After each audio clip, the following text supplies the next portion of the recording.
কি আঁকা শিখবে? আস্তে বলো, কি আঁকা শিখবে? বাঘ আঁকা শিখবে। সবাই খাতার দিকে তাহলে দেখো, ঠিক আছে?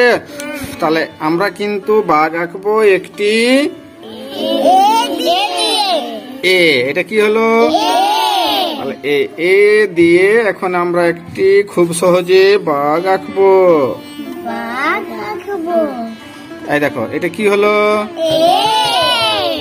এতক্ষণে এ হলো, তখন কি এ হয়েছিল? হয়েছিল না। এখন এটা আমরা কি আঁকলাম? এ আঁকলাম। কি আঁকলাম? এ। তাহলে এটাকে আমরা এইখানে এইভাবে ঘুরিয়ে এনে জয়েন করব। এটাও কিন্তু এইভাবে এনে আমরা ঘুরিয়ে জয়েন করব। তারপরে এটা এইভাবে ঘুরিয়ে এনে এখানে জয়েন করব, এইভাবে। তারপরে এখানে একটি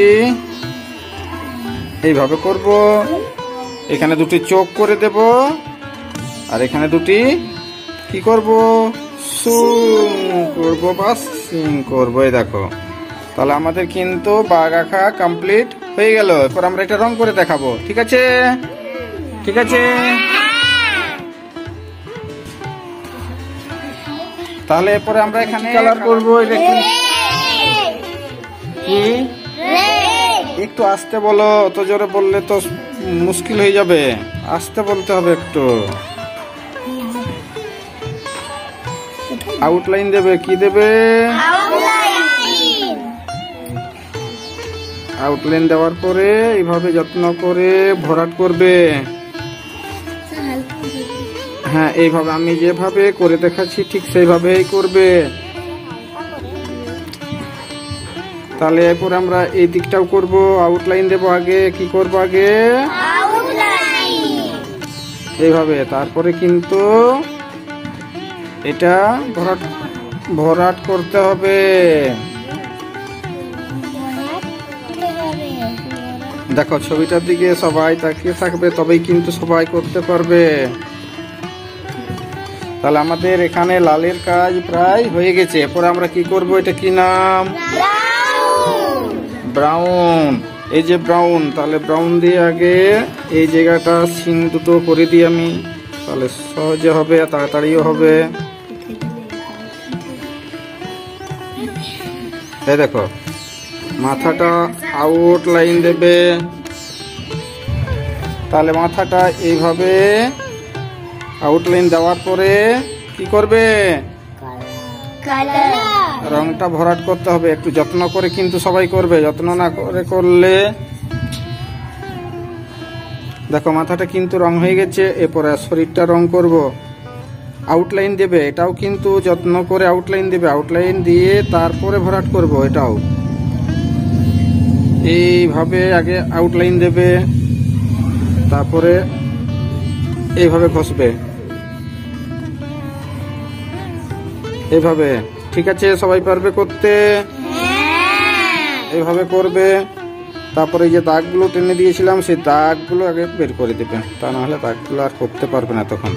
ব্যাস, এই হলো। এরপরে আমরা কি কালার ব্যবহার করব?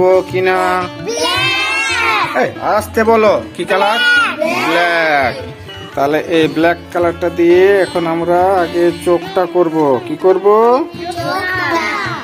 এই দেখো, এই চোখটা করব। চোখটা হলো, তাহলে কিন্তু এটাকে আউটলাইন দিতে হবে। এইভাবে যত্ন করে আউটলাইন দিতে হবে। এই দিকটাও কিন্তু আউটলাইন দিতে হবে। এই পোকাটাতে অ্যাকচুয়ালি ব্ল্যাক আর রেড করে অনেকে মানে করে বিশেষ করে, কিন্তু এখন আমরা এখানে করছি না, কারণ ব্ল্যাক আর রেড করে দিলে ছবিটা কিন্তু একটু ঘেটে যায়। তাই আমরা ব্রাউন আর ব্ল্যাক দিয়ে অ্যাডজাস্ট করে ছবিটা আঁকছি, ঠিক আছে? তাতে কিন্তু ভালো লাগবে, খারাপ লাগবে না, ভালোই লাগবে। দেখো, ছবিটা দেখো, তাহলে বুঝতে পারবে কিভাবে করতে হবে। এটা ব্ল্যাক দিয়ে শেড করতে হবে। যে লাইনগুলো টেনেছিলাম আমরা, সেই লাইনগুলো একটু কি করব? ব্ল্যাক দিয়ে শেড করব। এইভাবে ছবির দিকে তাকাবে, তা নাহলে কিন্তু বুঝতে পারবে না। এদিক থেকেও ঘুরিয়ে দেব, এদিক থেকেও ঘুরিয়ে দেবো। আর এদিকটা তো শেড প্রায় হয়ে আছে আমাদের, তাহলে মাথাটা কিন্তু একটু শেড দিতে হবে, তাই না? সবটাই যখন শেড হলো তাহলে মাথাটাও তো শেড দিতে হবে, তবে তো ছবিটা সুন্দর হবে। তাহলে সবার শেষে এখানে একটু কি করবে, হোয়াইট, এখানে একটু হোয়াইট ব্যবহার করবে, এইভাবে মাঝখানটাতে দেবে, তাহলে দেখতে কিন্তু আরো খুব সুন্দর লাগবে। এইভাবে এই দেখো,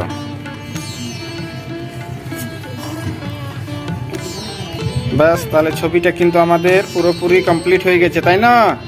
তাহলে এই ছবিটা দেখে তোমরা সবাই আঁকতে পারবে, তুমি আঁকতে পারবে, তোমরা সবাই আঁকতে পারবে। তুমি চলে যাও, তাহলে ছবিটা নিয়ে যাও, এটা দেখে দেখে আঁকবে।